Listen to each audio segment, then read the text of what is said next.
this is Rodney at Extreme Vocal Studio in Los Angeles. This is the first of a few videos we're going to do. It's going to be updated fairly regularly, so stop back here or at extremevocals.com for updates. So with that out of the way, let's get to this week's topic.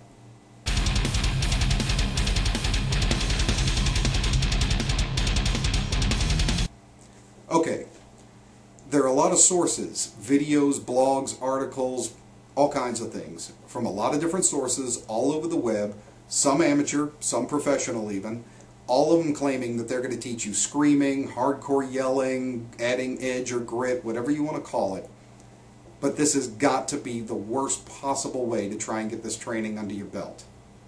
Let's face it, anybody can get in front of a webcam for a couple of seconds and make a scary noise. It doesn't take any training, it doesn't take any ability, but the surprise is going to come when you try and apply this stuff in a live situation, on a tour, in the studio, and realize real quickly that you got some bad advice from somebody who wasn't qualified and shouldn't have been giving you advice, and now you're the one who's going to suffer the consequences.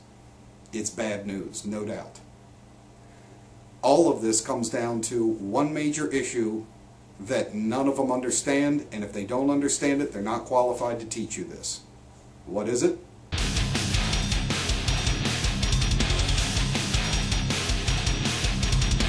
Amateur or professional, there's one big problem, and that is that they can't hear you. Without hearing you, they can't possibly know the consequence of their advice, whether you're performing this stuff correctly, or whether you're actually even damaging yourself just trying to understand what they're doing. This can cause real damage. It's no joke. There's no way they could possibly give you the crucial feedback that you need to make sure that when you approach something like this, that you don't cause serious damage to yourself. A lot of times they'll try and do something like, well, just imitate this sound that I'm making. Well, how do they know that you're going to do the same thing with your voice to make that sound that they do when they make that sound? They can't possibly know.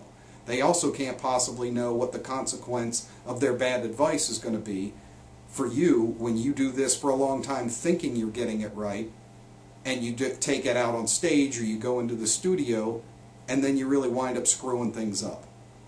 Look, you're worth it. Your training is worth it. Your musical career is worth it. Don't waste a lot of time on bad advice, and don't do damage that could wind up costing you years off the stage and out of the studio. It's valuable, but it's difficult, and you need to get it right, and you need to find someone qualified.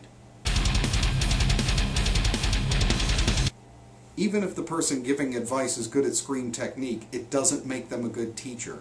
Just because it works for them, it doesn't mean it's going to work for you. It's a very personal type of thing, and unless you understand how all voices work, you're not qualified to tell all people how to do it.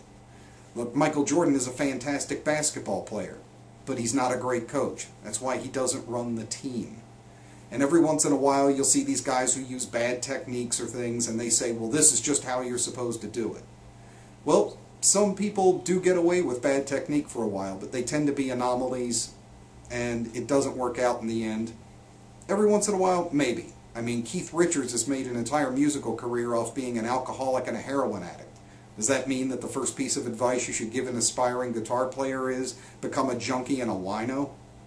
I think you get my point. I wish that were the case. I decided to do this video first when I realized almost 70% of my students came to me after getting bad advice either online or from a coach that wasn't honest with them and told them they understood this type of technique. Instead of being able to get right into it, we wound up having to break a lot of bad habits first, restructure everything that they had understood about how screaming or grit works, and sometimes even getting them to a health professional to repair some damage that had been done. That's bad news. So really, at the end of the day, if I wanted more students out of this, all I have to do is keep my mouth shut, because after the damage and the problems and the wasted time, guess where they all wind up? Right here. Well, the answer is pretty simple. Find a qualified teacher. They are out there. If you're not physically close enough to one, a lot of them, myself included, do online sessions over video conference.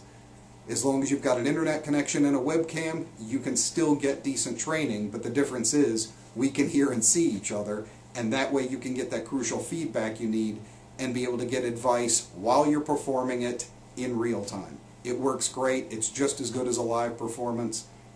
Never had an issue with anybody preferring one over the other. So, that's going to wrap it up for this one.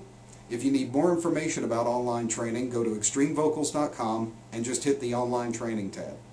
If you have some questions that you'd like to see answered in upcoming videos, just drop me a line at info@extremevocals. So, I'll see you on the next one, and take care, rock on, all that good stuff. See ya.